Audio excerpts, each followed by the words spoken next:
In a world cruel, in Tasmania, 1825, during the Black War, Claire Carroll and her husband Aiden lived with their young daughter, whom they nicknamed Nightingale for her beautiful singing voice. One day, Claire was raped in front of Aiden, and then her entire family was killed. Claire miraculously survived, and she vowed to take revenge.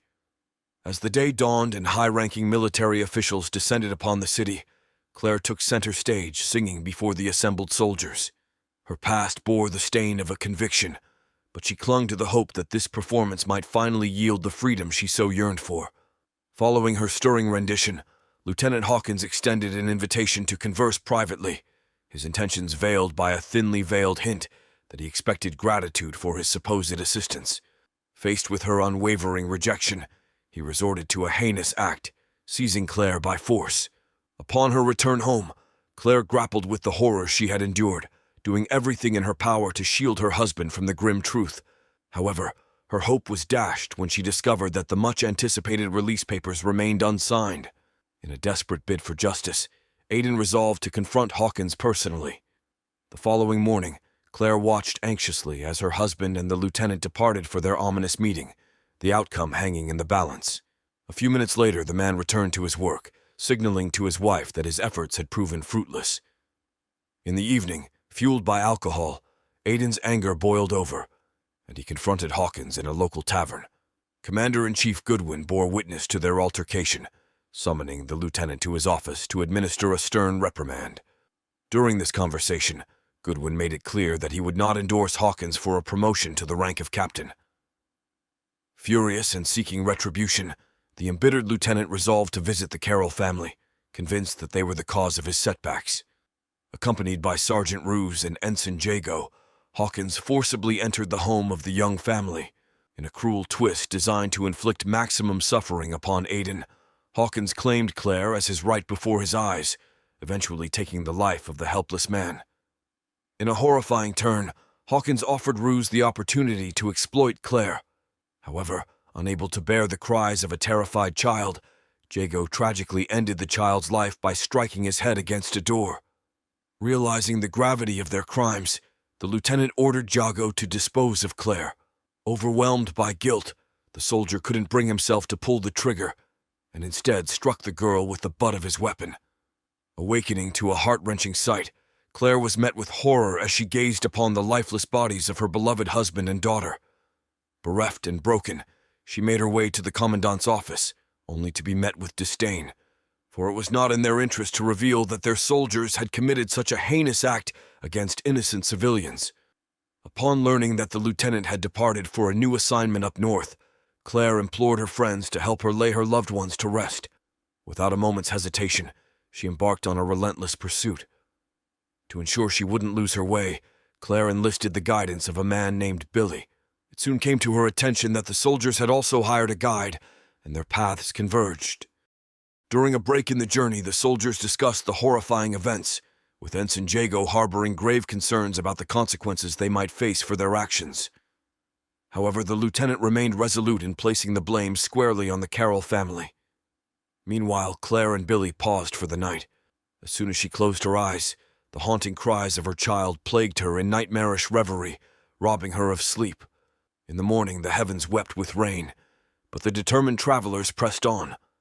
Amid their harrowing journey, Sergeant Rose encountered a dark-skinned woman and her small daughter in the forest, setting the stage for an unexpected encounter. The man forcibly drags the unfortunate woman to his camp, callously abandoning the woman's child. Under Lieutenant Hawkins's orders, they secure her to a cart in preparation for their departure. Billy, taking charge, guides Claire towards a nearby river. The current is unforgiving, but if they manage to traverse to the other side, it will significantly shorten their journey. With determination, Claire steers the horse into the water, but the powerful current unseat her. Billy, however, successfully guides the horse to the shore and makes it out himself, while Claire is swept away by the relentless current. Seeing Claire in peril, Billy rushes to her rescue. After a brief rest, they resume their journey. Crossing the river comes at the cost of losing a bag of supplies, compelling them to seek refuge at the first house they encounter.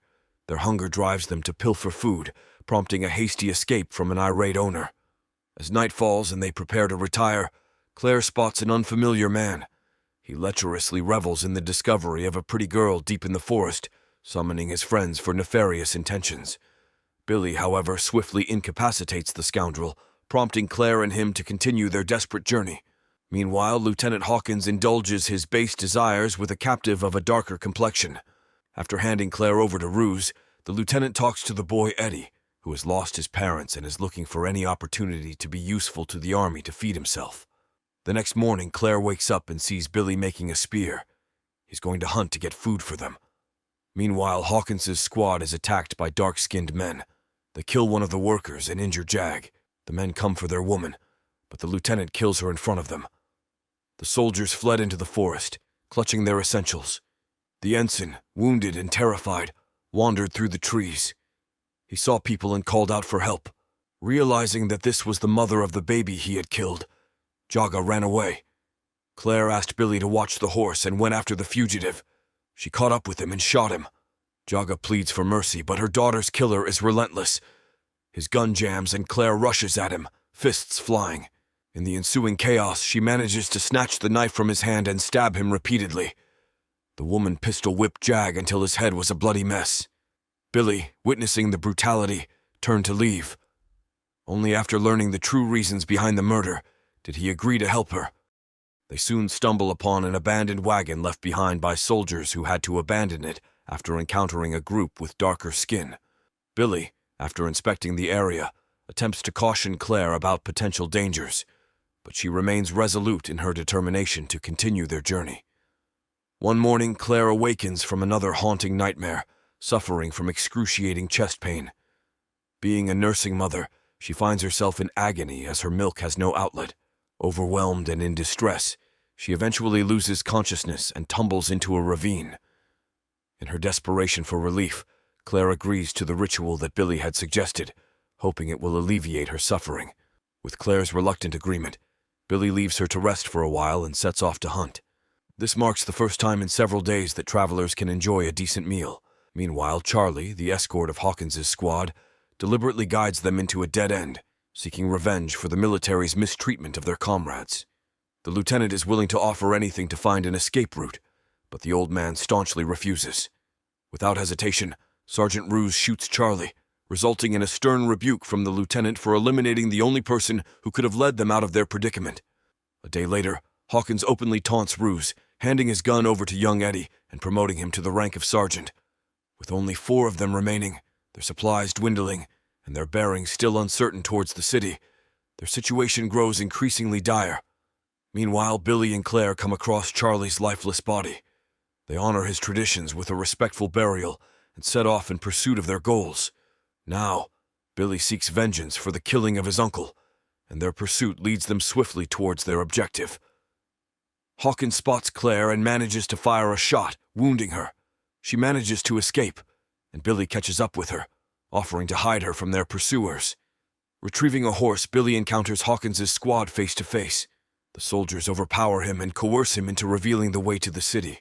As they proceed, Billy subtly makes loud noises, ostensibly calling birds, but secretly signaling Claire to avoid getting lost. The lieutenant still manages to notice Claire and fires several shots in her direction. Throughout the night, she wanders through the dark forest, haunted by the haunting voices from that fateful night. Come morning, Claire spots the blackbird Billy had mentioned and follows it. Emerging onto a road, she encounters a married couple. They explain to the girl that she has found herself on the main road leading to the city. A passing carriage comes to a halt, and the dignified lady inside instructs the coachman to offer the poor girl a ride. At a certain point in their journey, the girl spots Billy emerging from the forest. Claire quickly disembarks from the carriage and rushes toward him. The look in his eyes tells Claire that Hawkins's squad is no more. They embark on their continued journey together. Spotting a house on the outskirts, the travelers decide to seek shelter inside. Unfortunately, they discover lifeless residents lying on a bed. Left with no other option, the heroes gather supplies of food and clean clothing to continue their journey. Along the way, they encounter a group of men escorting individuals with darker skin. Claire immediately raises her gun at Billy, feigning that she is leading him to face consequences. Several miles later, they are overtaken by a cart carrying an elderly couple. the kind couple invites the wanderers to their home for a chance to freshen up and rest. During dinner, the elderly man extends an invitation not just to Claire, but also to Billy to join them at the table, which fills Claire with immense joy. Unexpectedly, the young man begins to cry. In the morning, Harriet drives the elderly couple into town. In a dramatic encounter, they cross paths with Hawkins, who promptly dispatches Ruse to fetch a constable. His mission is to declare that the lieutenant has apprehended a thief who attempted to harm an officer. The infuriated young woman instructs Billy to retreat to their hideout, while she tails Hawkins to a nearby tavern. In front of the assembled officers, Claire lays bare her feelings to the scoundrel. Hawkins attempts to defend himself to the newly appointed leadership and resorts to violence in an attempt to silence Claire, striking her across the face. Undeterred, Claire meets the villain's gaze and begins to sing before silently making her exit. Billy helps her onto a horse and they hastily depart from the town. Under the cover of the night, Claire awakens, realizing her guide is absent. She ventures back into the city and stumbles upon Billy, unmistakably marked by the tribal colors, as he enters Hawkins's room and thrusts a spear into him. Russ, drawn by the commotion, fires at Billy, but he summons the strength to subdue the second wrongdoer. The rest of the night sees the couple riding to the riverbank. Upon reaching the river, Billy completes a sacred ritual and settles onto the sandy shore to witness his final dawn. Claire, gazing at the rising sun, begins to sing. It's the only solace she can find, knowing that those who had marred her life are now punished, and she resigns herself to whatever fate awaits her, no longer burdened by its uncertainty.